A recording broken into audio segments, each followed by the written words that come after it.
Et au MK Team, c'est Ilyes, on se retrouve aujourd'hui pour une nouvelle vidéo. Je vais vous parler d'une catégorie des lightweight en boxe tout simplement passionnante. Le noblard continue de monter en puissance après un gros passage à vide. La boxe a retrouvé toutes ses couleurs. Les heavyweights sont de nouveau très suivis et la catégorie des lightweight abrite actuellement les plus gros talents du sport. Parfait compromis entre puissance, rapidité et technique, c'est peut-être la catégorie la plus complète de toutes, portée par des légendes comme Floyd Mayweather, Manny Pacquiao ou encore Roberto Duran. Les lightweight peuvent compter aujourd'hui sur une nouvelle génération de folie. Teofimo Lopez, Gervonta Davis, Devin Haney ou encore Ryan Garcia, les 4 Américains sont venus renforcer une catégorie déjà très bien fournie. Avec une moyenne d'âge de 23 ans, ils ont encore une marge de progression énorme. Et pourtant, ils font déjà partie des meilleurs boxeurs de la planète. Je vous ai d'ailleurs posé la question sur Twitter. Selon vous, la catégorie des lightweight est-elle la plus relevée de toute la boxe? Le résultat est très clair. Vous êtes plus de 80% à penser que oui. On va essayer de comprendre pour quelles raisons les poids légers passionnent autant. Le roi est mort, vive le roi. Lomachenko a subi la deuxième défaite de sa carrière professionnelle face à Teofimo Lopez. Alors que personne n'y croyait, moi en premier, l'Américain de 22 ans l'a emporté sur décision unanime. Discipliné et intelligent, il a trouvé la solution pour neutraliser les mouvements exceptionnels de Loma. Invaincu depuis 6 ans, l'Ukrainien marchait sur la concurrence. Passé chez les poids légers en 2016, presque aucun de ses adversaires n'a pu lui poser de problème. Hormis un knockdown face à Linares, la carrière de Lomachenko était un long fleuve tranquille. C'était avant de tomber sur un jeune irrespectueux nommé Teofimo Lopez. Quand je dis respectueux, je ne le dis pas forcément de manière péjorative. J'imagine que de nombreux boxeurs ont dû être intimidés par la stature de l'ancien numéro 1 pound for pound. Quand ils se retrouvaient face à Lomachenko, eh bien dans leur tête, c'était déjà perdu puisqu'ils avaient en face d'eux un boxeur qui leur était supérieur à tout point de vue. Ça n'était pas le cas de Teofimo Lopez. Avec cette victoire, l'Américain d'origine hondurienne s'est emparé de toutes ses ceintures. Lomachenko a donc enfin trouvé un adversaire capable de rivaliser avec lui. On le pensait imbattable et de loin supérieur à tous les autres poids légers.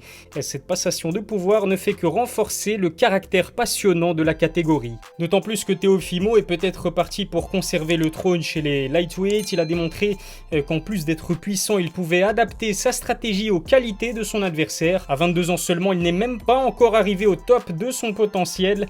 Avec 16 victoires en autant de combats, dont 14 avant la limite, son avenir s'annonce radieux. Voir le roi incontesté des lightweight se faire renverser par un jeune au tempérament de feu comme Teofimo, eh bien ça donne encore plus de piment à la catégorie, d'autant plus que l'Ukrainien va être obligé de partir à la reconquête de ses titres. Le problème, c'est qu'il y a d'autres sérieuses menaces qui se font de plus en plus pressantes. A commencer par Gervonta Davis. Alors pour moi, il est de tous les jeunes lightweight la menace la plus dangereuse. Passé professionnel en 2013, il a d'ailleurs souvent été considéré comme le seul capable de faire tomber Loma. Il est d'ailleurs le petit protégé d'une autre légende de la boxe, Floyd Mayweather. The Tank, comme on le surnomme, est sans conteste l'un des futurs très grands du noblard, du haut de son petit mètre 66. Rares sont les adversaires à lui avoir tenu tête.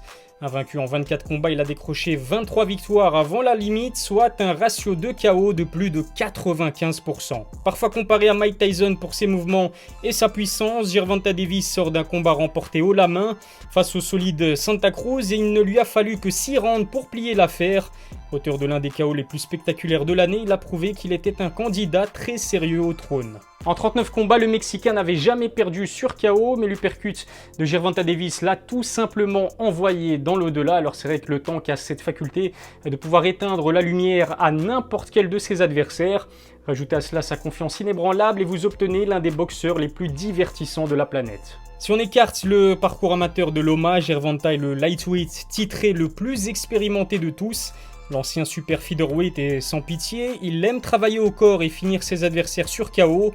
Ses crochets, ses uppercuts sont tout simplement dévastateurs, il est un vrai cauchemar pour toute la catégorie. Lomachenko, Teofimo Lopez ou encore Gervonta Davis, c'est vrai que le dragon à 3 têtes a finalement migré vers la catégorie des lightweight, mais la différence des heavyweight, c'est qu'il existe aujourd'hui déjà de jeunes talents capables de bousculer la hiérarchie, à commencer par Devin Haney et Ryan Garcia. Seulement âgés de 21 et 22 ans, les deux rookies ont de sérieux arguments à faire valoir. Récent vainqueur de Gamboa, Devin Haney est le plus jeune champion actuel de la boxe.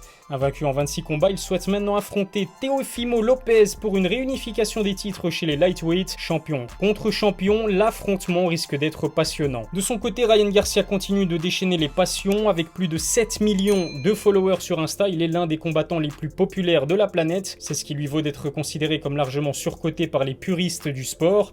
Pourtant, Ryan sait boxer, en témoignent ses 17 victoires avant la limite en 20 combats professionnels. Sa puissance et son explosivité sont d'une efficacité redoutable. Devin Haney et Ryan Garcia doivent encore faire leurs preuves au très haut niveau, mais les deux boxeurs ont déjà appelé les plus grands de leur division au combat. La rivalité exacerbée entre tous les acteurs des lightweights explique aussi pourquoi cette catégorie fascine autant. Le dernier exemple en date, la victoire peu impressionnante de Devin Haney face à Gamboa. Gervonta Davis et Teofimo Lopez en ont profité pour aller le provoquer sur ses réseaux sociaux. Incapable de mettre le vétéran cubain KO comme il l'avait promis, le jeune Devin a pris très cher. Des attaquants en dessous de la ceinture, mais relativement bon enfant. Gervonta ne semble pas non plus apprécier qu'on le compare à Teofimo. Le Tank a donc tenu à remettre les pendules à l'heure sur Twitter. De son côté, le récent vainqueur de Loma est prêt à mettre la raclée à tous les prétendants à ses titres. Dans une interview accordée à TMZ, il visait en particulier Gervonta, Devin et Ryan Garcia. Passé entre les mains des frères Klitschko, la catégorie des heavyweights a pendant longtemps été assez ennuyante. Le talent à lui seul ne suffit pas pour promouvoir une catégorie, encore faut-il des tempéraments bien trempés. On est obligé de le reconnaître chez les States, c'est bien. Ce sens du spectacle, ça fait partie de la culture. Alors avec ces Américains, la catégorie des lightweights ne manque pas justement de tempéraments bien trempés. Avec la montée en puissance de jeunes talents et un vétéran au pied du mur, la division des poids légers n'a jamais été aussi passionnante. Selon vous, qui de Gervonta Davis, Teofimo Lopez, Devin Haney ou Ryan Garcia sera le numéro 1 de la catégorie dans le futur? Lomachenko est-il capable de récupérer le trône? À vous de me le dire en commentaire. Voilà, c'est déjà tout pour la vidéo. N'oubliez pas de vous abonner à ma chaîne YouTube et à liker la vidéo si cela vous a plu. Suivez-moi aussi sur mes différents réseaux sociaux. Les liens sont dans la description. Je vous souhaite en tout cas une très bonne semaine. On se dit à dimanche pour une nouvelle vidéo. D'ici là, prenez soin de vous.